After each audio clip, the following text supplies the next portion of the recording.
안녕하세요. 구독자분들이 제 컨텐츠를 잘 들어주셔서 좋은 기운 받아 몇 년간 준비하던 곳에 취업하게 됐습니다. 정말 감사했고, 앞으로 나올 새로운 썰도 잘 들어주시면 감사하겠습니다. 그럼 시작하겠습니다. 여러분 안녕하세요. 한창 봄이 무르익었는데 꽃구경들은 하셨나요? 저는 조금 전에 점심 먹고 요양원 근처를 산책하며 봤습니다. 철쭉꽃이 알록달록 눈이 부시게 피어있더라고요.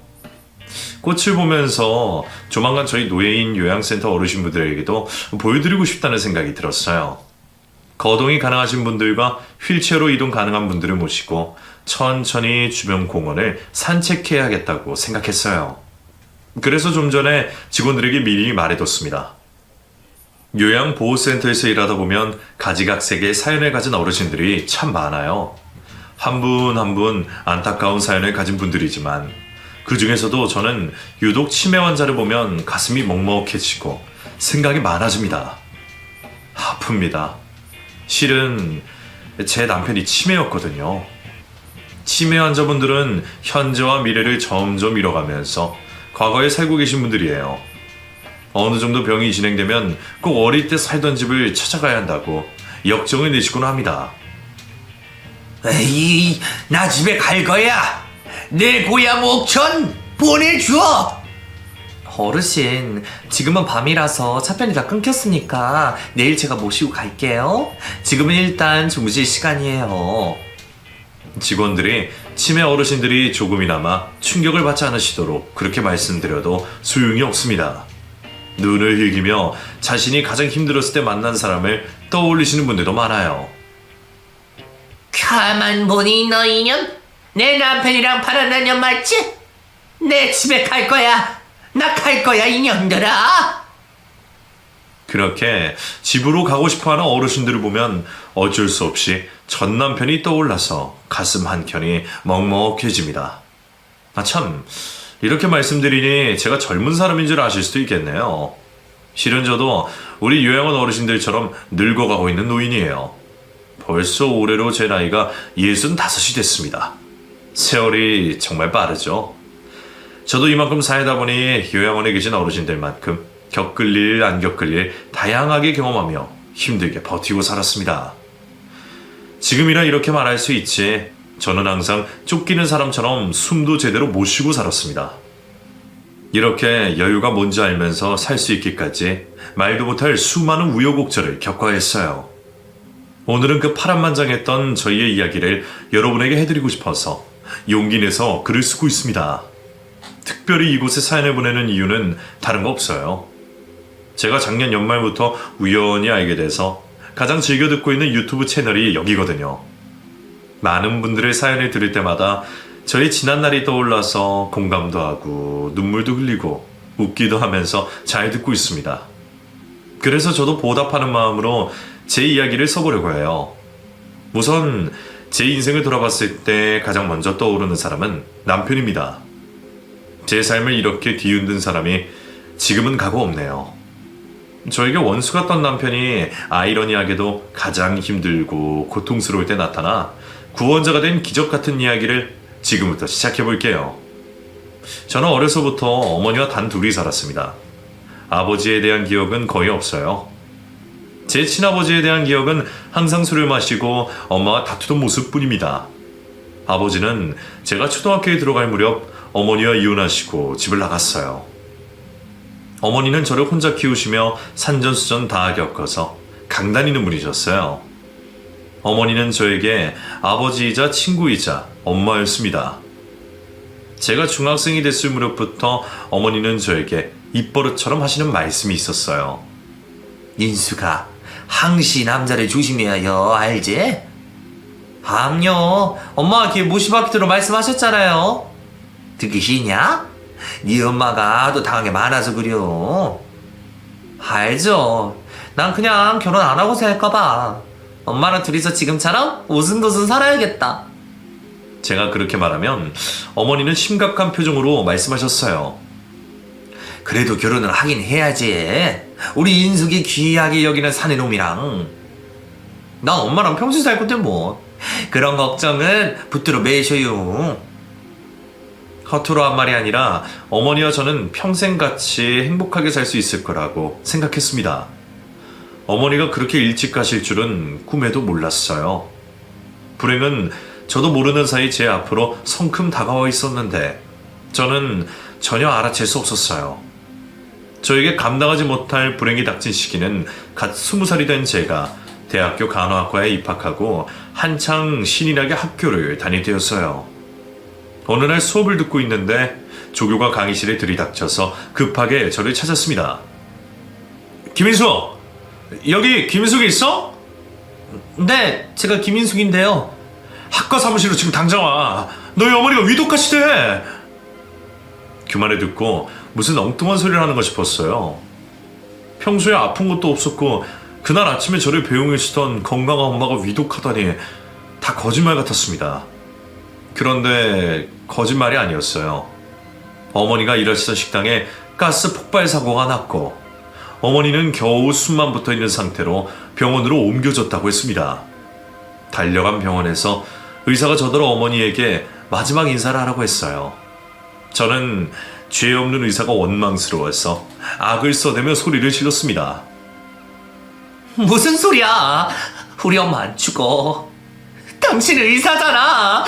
당신들이 우리 엄마 살려내라고. 따님 분, 마음은 이해하지만 흥분을 가라앉히세요. 지금 인사할 기회 놓치면 평생 후회하실 거예요. 어머니가 따님 올 때까지 기다리신 것 같은데 얼른 가서 좋은 곳 가라고 전해드리세요. 그 말을 듣고 이게 현실이 맞구나 싶어서 눈물이 펑펑 쏟아져 내렸습니다. 그리고 얼굴에 붕대를 감고 누워 계신 엄마에게 떼를 썼어요. 엄마, 죽지 마. 엄마 이렇게 가면 나 혼자 어떻게 살아? 엄마, 제발 일어나. 제 목소리를 들으시고 어머니는 돌아가셨습니다. 사랑하고 고맙다고 말했어야 했는데 일어나라고 때를 쓴 것이 지금까지도 제 가슴에 한으로 남아 있습니다. 그렇게 세상에 단 하나뿐인 가족을 잃고 저는 망망대해에 혼자 남겨진 기분이었어요. 졸지에 고아가 된 것입니다. 한동안 정신을 차릴 수가 없었어요. 학교에 가도 멍하니 딴 생각에 빠져 지냈습니다. 어머니의 유품도 정리하지 못한 채 지냈어요. 아무 생각 없이 청소를 하다가 생전에 어머니가 사주신 5돈짜리 금두꺼비를 보고 울컥 눈물이 쏟아졌습니다. 대학 입학 후 어머니가 저에게 복만 들어오라고 주신 것이었어요. 엄마, 웬 금두꺼비야? 이게 그냥 두꺼비가 아니야. 우리 딸 애군도 마가지고 복도 가져다 줄 거야. 구석이 잘 놔둬. 나중에 급하게 돈 필요하면 팔아도 되고. 생전에 어머니가 사다 주신 금두꺼비를 보며 어린아이처럼 어머니를 찾았습니다. 엄마, 엄마, 이거 꿈이지. 엄마 살아있지. 엄마, 제발 내 앞에 나타나줘. 제발. 그날 펑펑 울고 나서 오히려 조금 후련해졌어요. 그리고 비명맹상한 어머니를 생각해서라도 더 열심히 살아야겠다고 다짐했어요. 그렇게 저는 성적 장학금을 받으며 대학을 다녔습니다. 졸업 후에는 자격증을 따고 바로 종합병원에 간호사로 일을 시작했어요. 간호사로 일하면서 저는 제 시간이 없었어요. 병원에서 3교대로 일하고 남는 시간은 가만히 누워서 휴식을 취했습니다. 열심히 살긴 했지만 삶에 낙이 없었어요. 그러던 중 환자로 저희 병원 입원한 문제의 전 남편을 만나게 됐습니다. 다리가 부러져서 깁스를 하고 입원했던 환자였어요. 어찌나 변죽이 좋은지 병실에 들어가면 항상 큰 목소리로 제 이름을 부르며 인사했습니다. 김인숙 간호사님! 좋은 아침이에요. 이거 가져가서 드세요. 이게 뭔데요? 바카스 몰라요? 피로회복제예요. 인숙쌤, 요즘 어깨가 축 처져 보여서 제가 하나 챙겨뒀어요. 아닌 게 아니라 그때쯤 저는 많이 지쳐 있었습니다. 환자 앞에서는 티를 내지 않으려고 했는데 알아채준 그 사람이 고마웠어요. 아, 감사해요. 잘 먹을게요. 일주일을 입원해 있던 그 사람에게 병문안을 오는 사람은 한 명도 없었습니다. 무슨 이유인지는 모르지만 그 사람도 저처럼 외로운 사람인 것 같아서 동질감이 느껴졌어요. 그래서 그런지 저도 간식이 있으면 그 사람에게 챙겨주고는 했습니다. 투닥투닥 실없는 농담도 주고받고 했습니다. 그 사람 덕분에 저도 활기를 얻게 됐어요. 그렇게 일주일 입원 후 퇴원을 앞두고 그 사람이 저에게 말했습니다. 인숙쌤, 저 내일 퇴원해요. 우리 친구 할래요? 이거 저 사는 하숙집 전화번호인데 말동무 필요하면 연락하세요. 기다릴게요. 저보다 8살이나 많은 사람이 친구를 하자니까 의아했어요. 그런데 쪽지를 열어보니 전화번호와 작은 하트가 그려져 있었습니다. 그걸 보고 주책 없이 심장이 두근거리더라고요. 쪽지를 받고 한참 시간이 지났습니다. 그날은 저희 어머니 기일이었어요. 제사를 지내고 나서 술에 잔뜩 취해서 그 사람 하숙집에 전화를 걸었습니다. 그리고 울면서 하소연을 했어요. 그 사람은 술에 취해 입이 꼬인 제 얘기를 열심히 들어줬습니다. 그 이후로 가끔씩 혼자서 적적할 때마다 전화를 걸어 통화를 했습니다. 직접 만남을 갖진 않았어요. 제가 혼자 살아서 나이트 근무를 가려고 어두컴컴한 골목길을 지나야 할 때면 괜히 겁이 났어요. 나이트 근무를 9시까지 가야 했기에 가로수가 없는 골목에 들어서면 사방이 보이지 않았거든요. 제가 20대였던 당시에는 인신매매도 많던 시기라서 누가 나를 납치하면 어쩌나 무서웠습니다. 그렇게 두려워하기만 하다가 정말로 일이 생겼어요. 업무를 마치고 집에 들어가는데 누군가 제 뒤를 열심히 쫓아오는 게 느껴졌습니다. 따돌리기 위해 잽싸게 뛰어서 집으로 들어가 문을 걸어 잠궜어요. 그런데 밖에서 모르는 남자가 문 열어달라고 소란을 피웠습니다. 너무 무서워서 어쩔 줄 모르겠더라고요. 당시 아무 사이도 아니었던 남편에게 전화를 걸었어요. 마침 하숙집에 있던 남편은 전화를 받고 불이 나게 제가 사는 곳까지 와줬습니다.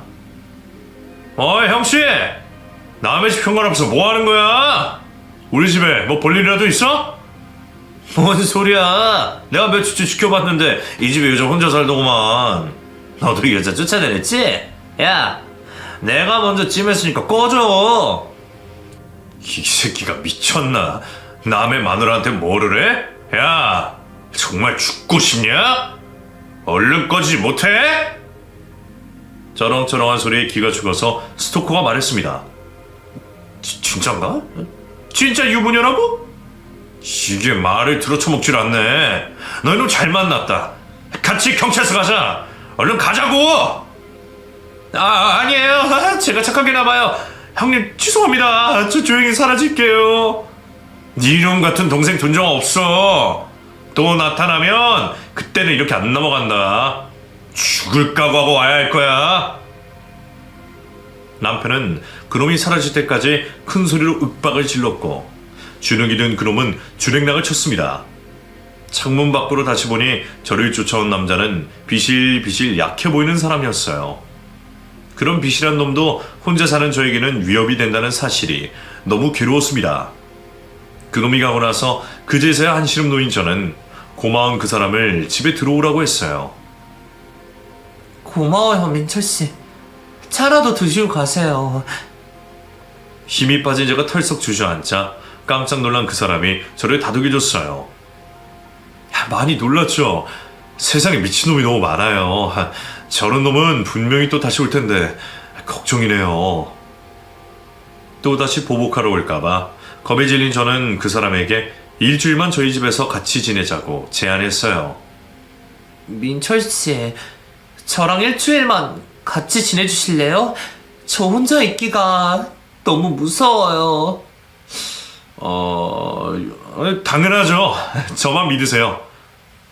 그리고 그날 밤 같이 식탁에 앉아서 서로 많은 대화를 나눴습니다. 그 사람도 저처럼 호롤단신 가족이라고는 한 명도 없는 사람이었어요. 제가 사실 몇 년 전만 해도 부모님이 계셨거든요. 네? 그럼 이제는 안 계세요? 그게 참 사정이 깁니다. 근데 인숙 씨니까 다 말씀드릴게요. 제가 사실 엎둥이 자식이었어요.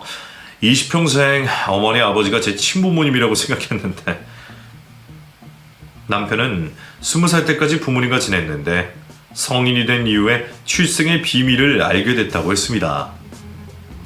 제가 그분들 피가 한 방울도 섞이지 않은 남이라는 사실을 알고 혼란스러워서 많이 방황했어요. 그 후로 괜히 양부모님에게 눈치가 보이더라고요.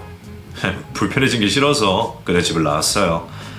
지금쯤 호적에서 저를 파냈을지도 모르겠네요.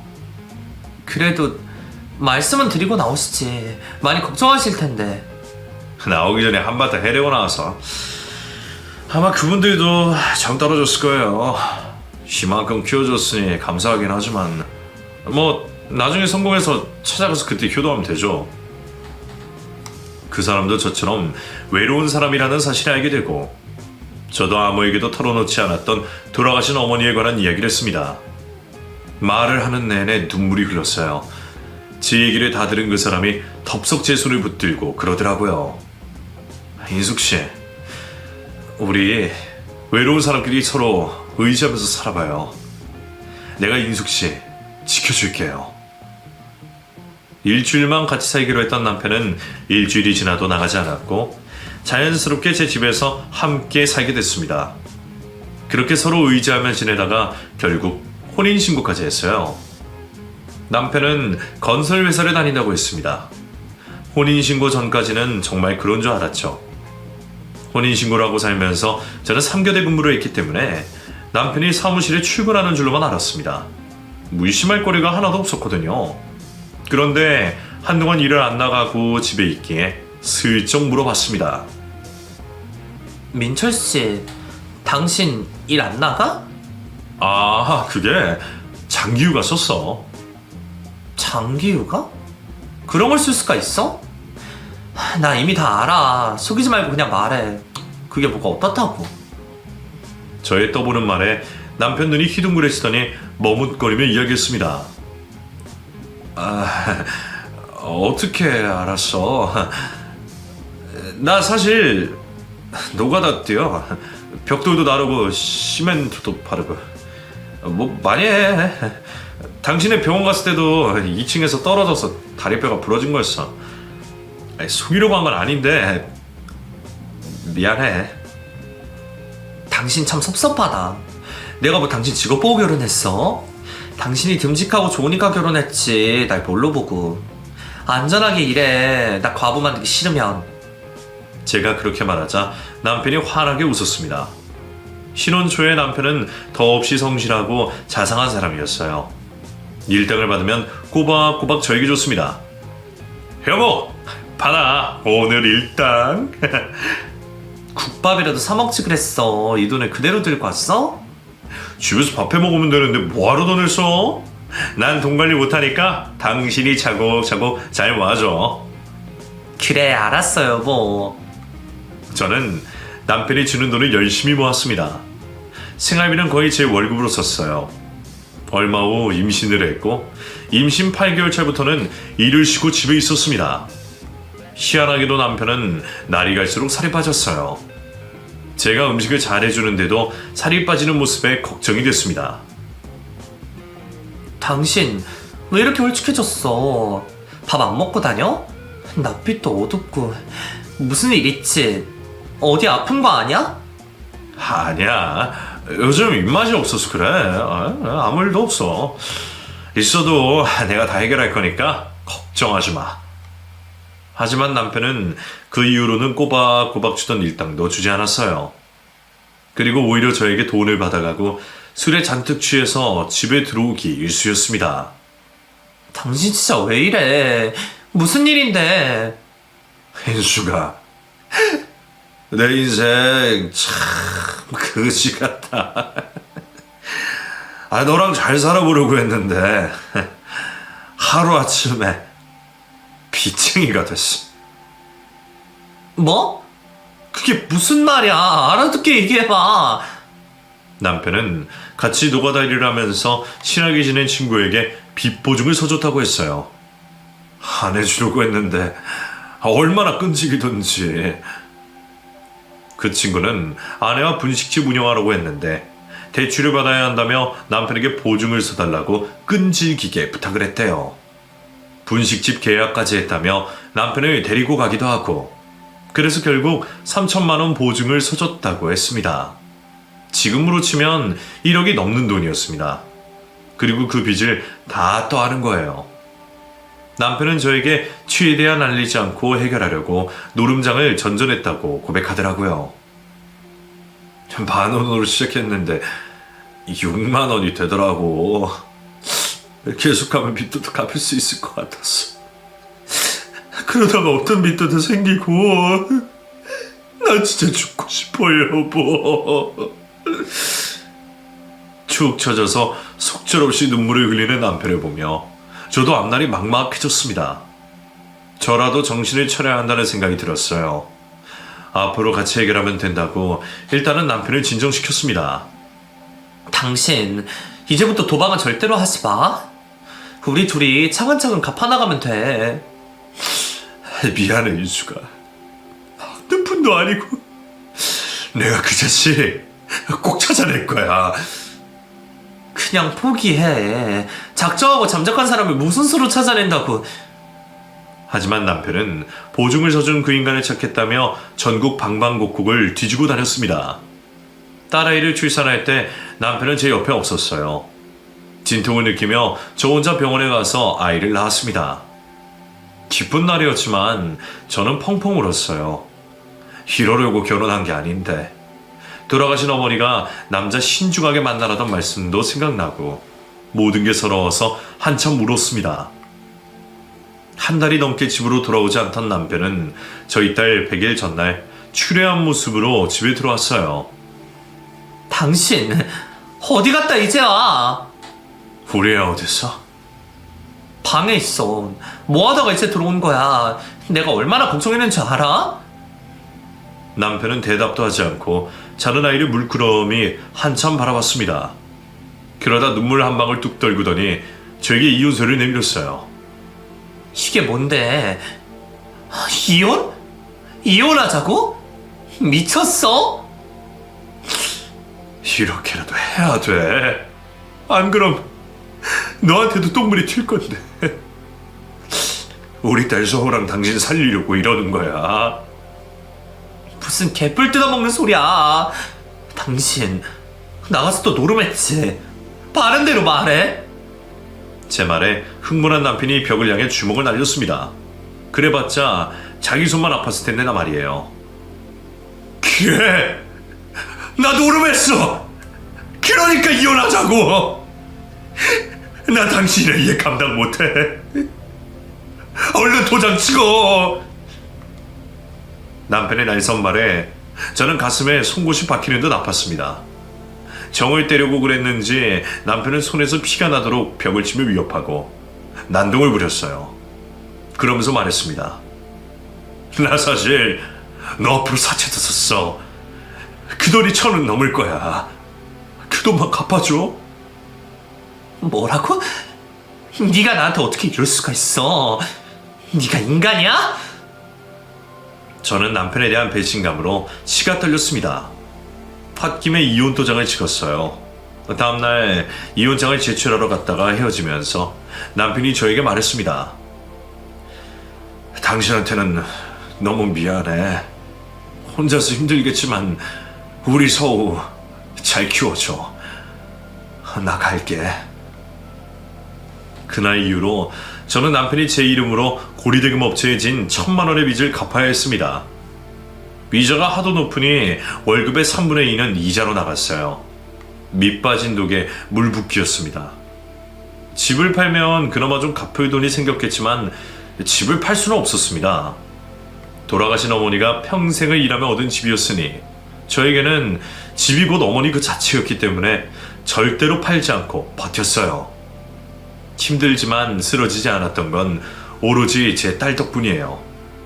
딸만 보면 제 앞에 놓인 답답한 현실이 말끔하게 지워지는 기분이었습니다. 딸을 위해서라도 저는 더 열심히 살려고 노력했어요. 돌아가신 저희 어머니가 저를 위해 그랬던 것처럼요. 하지만 돈을 갚아도 빚은 늘어갔습니다. 하나 해결되려나 싶으면 남편이 저 모르게 진 노름빚이 본물 터지듯 터져나왔어요. 딸이 중학생이 되고부터는 제가 힘들게 빚을 갚고 있다는 사실을 알아버렸습니다. 사채업자가 저희 집에 찾아왔거든요. 아줌마, 딸 많이 컸네. 매달 잊어주느라 힘들지. 잘 주다가 이번에는 왜 안 줘? 드릴게요. 제가 정신이 없어서 깜빡했네요. 저는 이자를 손에 쥐어줬고 그놈은 받은 돈을 펼치며 희죽대고 말했습니다.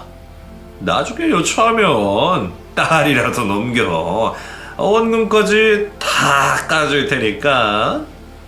그놈의 말에 저는 눈이 완전히 돌아버렸어요. 그래서 그놈에게 삿대질을 하며 소리쳤습니다. 뭐라고? 우리 딸을 뭐 어째? 그 더러운 입에 내 딸 올리지 마. 내가 죽는 한이 있어도 양아치 같은 니들 돈 다 갚고 죽을 테니까. 기차 똥을 삶아 먹었나? 왜 이리 소리를 질러? 말이 그렇다는 거지. 나 간다. 따님도 잘 있어. 그놈이 가고 난 후 저는 미친 사람처럼 현관문에 소금을 뿌렸습니다. 제 딸은 오히려 담담하게 물었어요.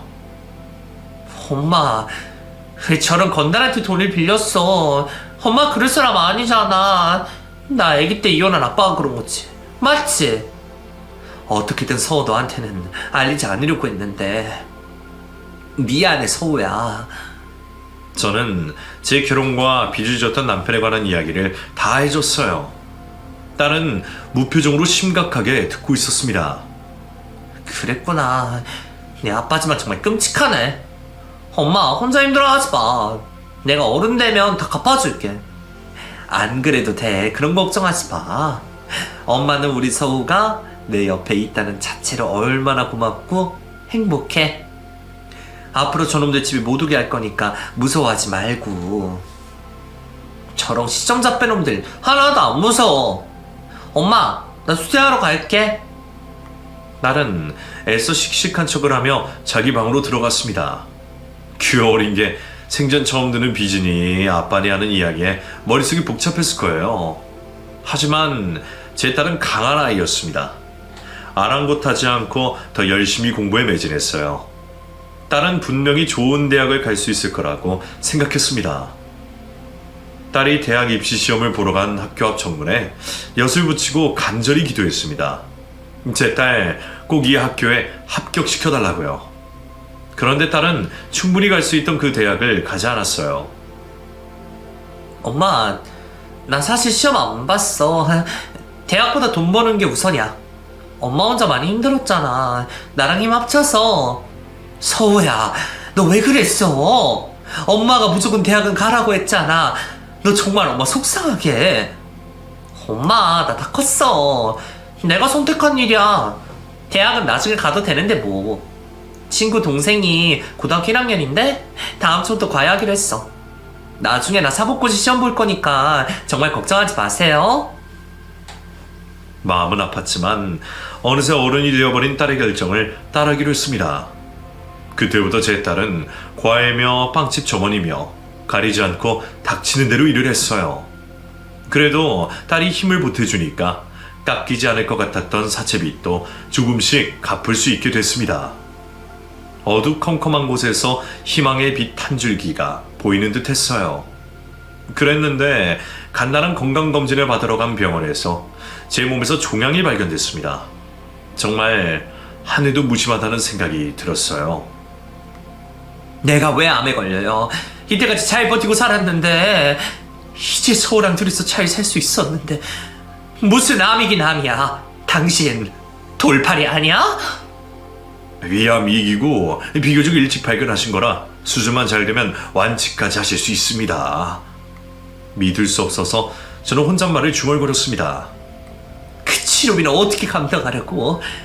이제 겨우 빚 청산하나 싶었는데 나 때문에 불쌍한 내 딸이 나처럼 평생 고생해야 된다고? 됐다 그래. 절대 안 죽어. 난 못 죽어. 저도 딱 제 딸 나이쯤에 어머니를 잃었는데 제 딸에게도 그런 시련을 대물림하고 싶지 않았어요. 저는 꼭 살아야 했습니다. 살아서 딸 고생시키는 일 없게 할 거라고 다짐했어요. 그렇게 수술을 받았는데 딸이 제가 종양수술한다는 사실을 알고 병원으로 달려왔습니다. 제 수술 동의서를 써준 동료가 알렸던 모양이었어요. 울면서 제 앞에 선 딸이 말했습니다. 엄마, 왜 나한테 말 안 했어? 어떻게 이런 일을 숨겨? 뭐 좋은 일이라고 너한테까지 알리냐. 이제 알았으니 됐네. 엄마. 제 딸은 아이처럼 서럽게 울었습니다. 그 모습에 제가 엄마를 잃고 울부짖었던 모습이 겹쳐 보였어요. 성호야, 엄마 안 죽어. 끝까지 버텨서 빚도 다 갚고 손주 볼 때까지 살 거야. 제 말에 딸은 조금 안심이 됐는지 피식 웃었어요. 울다가 웃으면 큰일 나는데? 우리 딸 큰일 나겠네? 엄마, 빚 걱정은 하지 마. 그리고 제발 엄마 건강부터 챙겨. 다음에는 항암치료 받아야 한다니까. 그때 같이 와요. 병원에서 수술을 받은 후 일할 때 빼고는 항상 제 딸이 옆에 있어줬어요. 퇴원할 때가 다가오자 의사가 와서 다행히 전이가 되지 않았다며 항암치료 열심히 받으려고 했습니다. 제가 일하러 다녔던 병원에 환자로 가야 한다는 게 기분이 묘하더라고요. 서우야, 엄마 인생에는 왜 이렇게 이벤트가 많냐. 아주 쉴 틈을 주질 않네. 엄마, 기운에서 암 그까짓 거 다 물리치자. 손주 봐야지. 그래, 힘내자. 힘을 내기로 했지만 제 앞으로 나온 어마어마한 병을 내려보고 어처구니가 없어서 헛웃음이 나왔습니다. 다른 사람들도 다 힘들게 살까? 아니야, 나만큼 힘들진 않을 거야. 전생에 무슨 죄를 지었길래 이렇게 불행만 물밀듯이 닥쳐오는지 좀 살려주세요. 그 후로 6개월에 걸쳐서 통원하면서 항암 치료를 받았습니다. 첫 번째 항암 치료를 받고 며칠 후에 자고 일어났더니 베개에 머리카락이 쌓여 있었어요. 설마 하는 생각에 제 머리카락을 손가락으로 쓸었는데 맥없이 뽑히더라고요. 거울을 보고 눈에 띄게 숱이 적어진 머리를 보며 한숨이 나왔습니다. 하지만 치료 과정이고 스카프로 머리를 감싸고 다니면 된다며 저 스스로를 위로했어요. 제가 일을 하지 못하니 딸 혼자 빚도 생활비도 감당해야 했어요. 소일거리라도 하려고 집에서 굿을 꿰고 인형 눈에 붙이며 부업을 했습니다. 나가서 일을 하고 싶었는데 기력이 나지 않았어요. 항암 치료를 받으며 저는 10kg 가까이 몸무게가 빠졌습니다. 딸도 저도 힘든 상황이었지만 서로를 걱정하느라 힘든 티도 내지 못했습니다. 그날은 3차 항암 치료까지 받고 와서 어지럽고 구역질이 나서 방 안에서 가만히 누워 쉬고 있었습니다. 딸도 제 걱정에 일찍 일을 마치고 집에 들어와서 제 옆에서 종알종알 이야기를 해줬어요. 엄마, 의사가 치료 잘 되고 있대. 그 무뚝뚝한 양반이 오늘은 날 보고 환하게 웃더라니까. 그랬어? 그 의사놈 감히 우리 딸한테 취파던지는 거 아니야?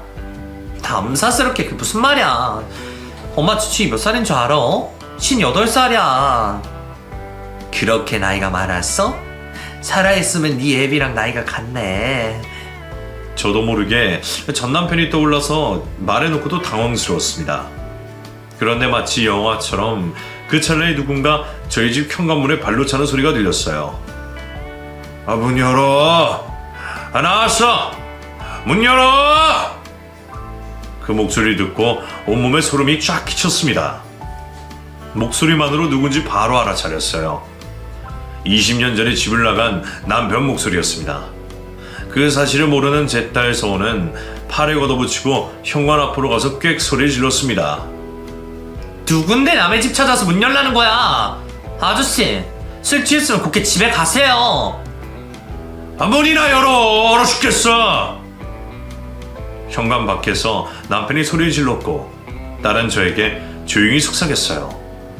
엄마, 아무래도 경찰에 신고해야겠어. 아니야.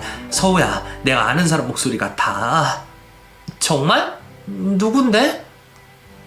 저는 대답 대신 혼자서 두벅두벅 걸어가서 현관문을 열었습니다. 머리가 새하얗게 센 늙은 전 남편이 현관 앞에 우뚝 서 있어요. 그리고 짜증이 난다는 눈빛으로 저를 노려봤습니다. 그 눈빛에 흠칫 놀랐지만 그 사람은 바로 어제 만난 사람처럼 아무렇지 않은 것 같았어요. 궁시렁대면서 문을 열고 들어오더니 버럭 성질을 냈습니다. 이 옆에 내야! 추워 죽겠어. 군뱅이 마냥 늘어 터졌어. 밖에 한참 서 있었잖아. 빨리 밥이나 줘. 머리도 세고 주름도 깊고 자기 또래들보다 10년은 더 늙어 보이는 노인 모습으로 나타난 남편을 보며 버려진 입이 다무러지지 않았어요. 그리고 딸이 다가와서 전 남편을 보며 윽박을 질렀습니다. 당신 뭐야? 뭔데 남의 집에 함부로 들어와? 당신이 누군데 밥을 달래? 너야말로 누구냐? 머리 아파. 저는 화가 잔뜩 난 딸에게 눈짓을 했어요. 그랬더니 뭔가를 알아챘는지 어리둥절한 표정으로 남편과 저를 번갈아 보며 말했습니다. 설마 당신이 내 아빠야? 엄마 맞아? 이 사람 우리 버리고 간 아빠 맞아? 딸의 물음에 남편이 서슴없이 대답했습니다. 내가면 네 아빠야. 나 이렇게 큰 애 없어. 내 나이가 몇인데 우리 딸은 갓난쟁이야. 몇십 년 만에 집에 와서 왜 엉뚱한 소리를 하는지 이상했어요. 그리고 제가 남편에게 물었습니다. 당신 지금 몇 살인데? 나? 몇 살이더라? 20 몇 살인데? 됐어. 밥이나 내놔. 굶겨 죽일 셈이야? 과거에 머물러 있는 남편의 말에 어이가 없었습니다. 저는 일단 그 사람에게 먹일 밥상을 차렸어요. 전 남편은 외투를 벗고 허겁지겁 밥을 먹었어요. 아무래도 제정신이 아닌 것 같았습니다. 엄마, 저 사람 아무래도 제정신 아닌 것 같아. 외투 뒤져보면 보호자 연락처 있을 거야. 딸은 남편이 벗어던진 외투를 뒤쳤고 저는 남편에게 물었어요. 뭐 하다가 이제 왔어? 이렇게 늙고 병들어서. 맨날 왔는데 뭘 이제 와? 내가 뭐 바본 줄 알아? 젊은 시절로 착각한 남편의 주름진 얼굴을 가만히 들여다보고 있는데 딸이 비명을 질렀어요. 엄마, 이리 와봐요. 왜 연락처 나왔어? 이거 봐. 이게 얼마짜리 수표야? 딸이 전 남편 지갑에서 꺼낸 수표를 가만히 들여다보며 세어보니 100억이었어요. 100억짜리 수표가 있다는 게 말도 안 돼서 저는 딸에게 말했습니다. 이게 진짜겠니? 저 사람이 어떻게 그 어마어마한 돈을 가지고 있어? 가짜야, 가짜. 아니야, 엄마. 여기 1년 번호랑 발행은행 이런 거 다 진짜 같아. 내가 아까 경찰에 신고했으니까 곧 올 거야. 그러고 있는데 와장창 소리가 나서 남편에게 갔더니 눈을 뜬 채 모로 누워 있었어요. 밥 먹다 말고 뭐해? 당신 인숙이 맞지? 네가 서우냐? 남편은 벌떡 일어나서 제 손을 잡고 눈물을 흘렸습니다. 이제야 정신이 들어? 내가 기어코 이 집까지 찾아왔구나. 왜 이사도 안 갔어? 나는 죄인이야. 미안해 여보. 상속받고 바로 왔어야 했는데 네 욕심에 미안하다 서우야. 당신 만나면 주려고 지갑에 수표 넣어 다녔는데. 남편의 횡설수란 말에 제 딸이 수표를 흔들며 물었습니다. 이거요? 이거 가짜 아니에요? 벌써 찾았구나. 가짜 아니야. 진짜야. 도무지 무슨 말을 하는 건지 알 수가 없었습니다. 그러다가 경찰이 저희 집으로 들이닥쳤어요. 불법 침입 신고받고 왔습니다. 이 어르신이에요? 남편은 경찰들을 보고 다시 돌변해서 살려달라고 소리 질렀어요. 그래서 제가 경찰 한 명을 붙들고 말했습니다. 저 사람 20년 전에 나랑 이혼하고 나간 내 전 남편이에요. 근데 아무래도 치매인 것 같아. 일단 이분 사는 곳이 어딘지 보호자는 있는지 조사를 해봐야 돼요. 서해 같이 가시겠어요? 네, 같이 갈게요. 딸과 저 그리고 전 남편은 오랜 세월이 지나 만나서 경찰차를 타고 경찰서에 가고 있었습니다. 내가 꿈을 꾸나 싶어서 딸에게 저를 꼬치 뽑으라고 말했어요. 서우야, 나 지금 꿈꾸는 거지. 나 좀 꼬집어봐. 엄마, 꿈 아니야. 내 아버지란 작자가 어쩌다 저런 꼴로 왔는지 조사하면 다 알게 되겠지. 경찰서에 도착해서 전 남편의 지문으로 거주지를 확인해봤습니다. 그런데 고개를 갸우뚱하며 경찰이 말했어요. 이분 거주지가 따로 없는데요? 기록 보니까 재혼도 안 한 것 같고. 남편은 경찰에게 변호사를 불러달라고 했습니다. 여기 이 번호로 전화해서 와달라고 좀 해줘요. 이 사람이 다 알 거예요. 얼마나 시간이 지났을까? 정장을 입은 젊은 남자가 헐레벌떡 경찰서로 들어왔습니다. 아이고 어르신, 이제야 찾았네. 이분이랑 무슨 관계시죠? 제 고객이에요. 혹시 여기 계신 두 분이 김인숙, 황소우 씨 되십니까? 처음 본 남자가 저희 이름을 알고 있어서 깜짝 놀랐습니다. 네, 맞는데요. 사실 황민철 의뢰인분이 5년 전부터 치매를 앓고 계세요. 남편은 5년 전에 그 변호사를 찾아갔다고 했습니다. 치매 초기였기 때문에 얼른 유언장을 써야 한다고 왔대요. 그리고 자기 앞으로 남은 재산을 저와 제 딸에게 상속하겠다고 유언장을 남겨둔 거였습니다. 제가 들은 바로는 어르신을 입양하셨던 부모가 7년 전에 돌아가셨어요. 가시면서 남은 재산을 황민철 씨한테 상속했고요. 그 후에 김민숙 씨한테 돌아가고 싶었지만 염치가 없어서 2년 동안 모텔방을 전전하며 사셨다고 했어요. 최근에 상태가 심각해지셔서 요양병원에 모셨거든요. 안 그래도 제가 두 분 만나서 설명드리려던 참인데 어르신 급하셨나 보네. 그리고 저에게 남겼다는 재산을 보여줬습니다. 100억 수표 이외에도 5억 가까이 들어있는 통장이 남아있었어요. 그 액수가 실감이 나지 않아서 아무 말도 나오지 않았습니다.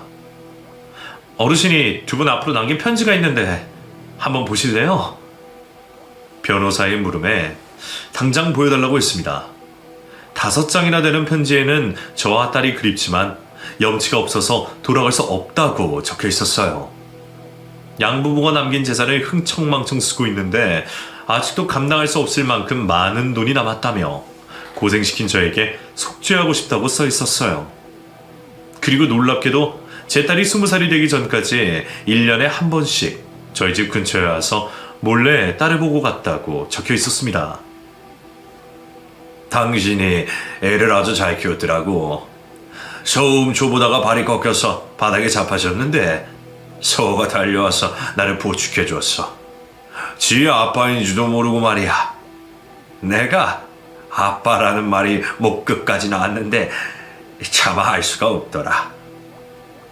그 내용을 보고 딸이 서우가 경악을 금치 못했습니다. 맞아, 나 기억나. 고등학교 2학년 때 길바닥에 엎드려 있는 아저씨 도와준 적 있어. 고맙다면서 억지로 내 손에 돈 쥐어주고 갔는데 그 사람이 내 아빠였다고? 말도 안 돼. 딸은 아빠가 자기를 잊고 사는 줄 알았는데 그게 아니었다는 걸 이제야 알게 된 거예요. 복잡한 감정이 들었는지 눈물을 흘렸습니다. 치매에 걸린 남편은 20여 년간 저와 제 딸을 그리워하며 지냈는데 두 사람 다 잊어버리게 될까봐 두렵다고 편지 말미에 적혀 있었습니다. 편지를 읽으며 울고 있는 저에게 남편이 다가와서 저를 꼭 안았어요. 그리고 아이처럼 말했습니다. 여보, 여기가 어디야? 사람이 너무 많아. 집에 가자. 그 말을 듣고 저는 고개를 끄덕였습니다. 남편의 남은 인생은 저와 딸과 함께 보내기로 했어요. 아프고 좋았던 모든 추억을 잊어버리고 버럭버럭 소리만 지르는 남편을 보며 만감이 교차했습니다. 그래, 당신도 힘들게 살았지. 차라리 다 잊어버리는 게 나을 수도 있겠다. 밥 줘, 밥! 민철 씨, 배 안 불러? 방금 전에 우리 밥 먹었잖아. 거짓말 치지 마. 나 밥 주기 싫어서 그러지? 나 미워하지? 치매에 걸려서 모든 사람을 의심하는 남편에게 제 진심을 말해줬습니다. 예전에는 죽을 만큼 미웠는데 이제는 연민이 생기네. 당신도 얼마나 고생이 많았을까? 치매 말기로 가고 있는 남편과 지내면서 힘들 때도 많았지만 이제라도 함께 살게 됐으니 최선을 다해 돌봐주고 싶었어요.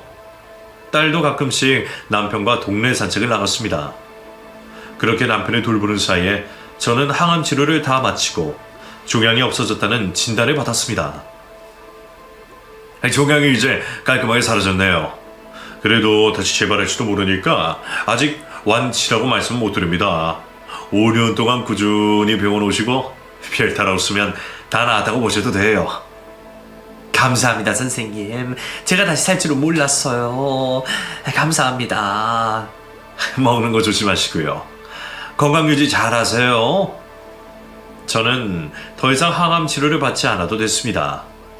빠졌던 제 머리카락이 단발이 될 때쯤에 남편은 치매 말기로 어쩔 수 없이 죽기 전에 가는 호스피스 병동에 들어가게 됐어요.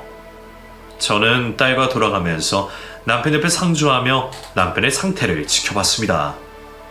나중에는 눈도 힘들게 감았다 뜨고 아무 말도 하지 않았어요. 초라한 노인이 돼서 곧 죽게 될 남편을 보니 가슴이 찢어질 듯 아팠습니다. 그날 새벽 마지막 인사 나누라는 의사의 말에 저는 남편의 손을 붙잡고 말했습니다. 당신 때문에 고생해서 원망도 많이 했어.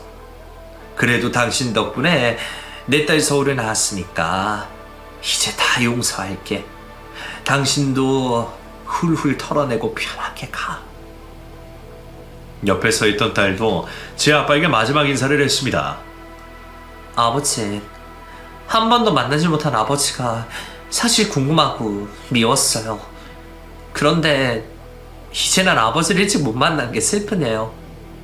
저를 잊지 않고 계셨다는 걸 알고 감사했어요.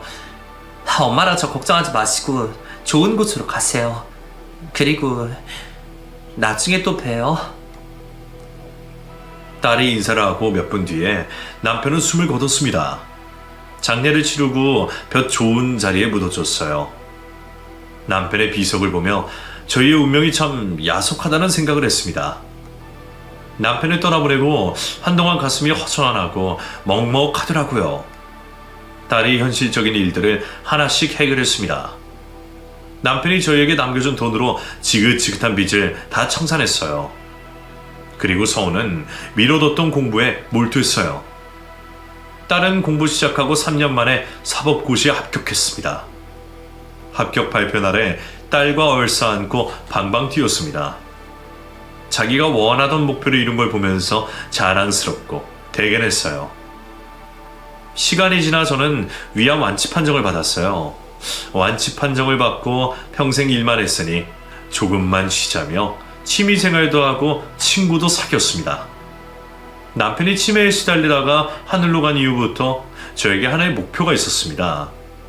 연고 없이 힘든 노인들이 이용할 수 있는 요양시설을 만들고 싶었어요. 그래서 지금 제가 원장으로 있는 노인 요양병원을 차리게 됐습니다. 남편이 남긴 재산 중의 절반은 어려운 이웃들에게 기부했어요. 업둥이 남편을 입양해서 키워준 부모가 남편에게 재산을 상속했다는 게 시간이 가도 놀라웠어요. 결국은 본인들을 버리고 집을 나간 남편을 그리워하다가 재산까지 물려줘서 저에게도 기적 같은 일이 생긴 겁니다. 꼬이고 꼬여서 결국 그렇게 됐네요. 그분들은 제 남편을 그리워하셨을 거고 남편은 딸 서울을 그리워하며 살았던 겁니다. 요즘도 문득 남편 생각이 납니다. 한때는 죽이고 싶을 만큼 원수였던 남편이었는데 지금은 떠올리면 가슴이 저려요. 얼마나 저희 곁에 오고 싶었을까요? 지난 제사에 남편 사진을 보며 속으로 이렇게 말했습니다. 현세에서는 우리 운명이 너무 야속했지만 후세가 있다면 꼭 좋은 인연으로 다시 만나자 여보. 그때는 꼭 붙어서 살자. 저희 딸은 변호사로 일하면서 만난 사이와 100년 가약을 맺었어요. 그리고 손주들을 저에게 안겨줬습니다. 애들이 할머니 할머니 하면서 쫓아오는 걸 보면 얼마나 귀엽고 행복하지 몰라요. 저는 많은 깨달음을 얻고 죽는 순간에 후회하지 않기 위해 손주 손녀 사이와 딸에게 사랑을 표현하며 살고 있어요. 그런 의미로 제 사연을 듣고 있을 아이들에게 한마디 하겠습니다. 내 딸 서우, 김서방, 눈에 넣어도 안 아플 우리 손주 지희, 지만이 다들 내가 사랑하는 거 알고 있지? 가끔 사랑한다는 말이 징그러워도 좀 참어. 앞으로 죽을 때까지 표현하고 살 거니까. 애들이 들을지 모르겠네요. 아무튼 여러분들도 후회 없이 사랑하며 사시길 바라겠습니다. 여기까지 긴 저의 사연 끝까지 같이 들어주셔서 정말 감사해요. 건강이 최고인 거 아시죠? 건강해야 삶의 소소한 즐거움도 느낄 수 있습니다. 항상 행복하시고 건강하세요.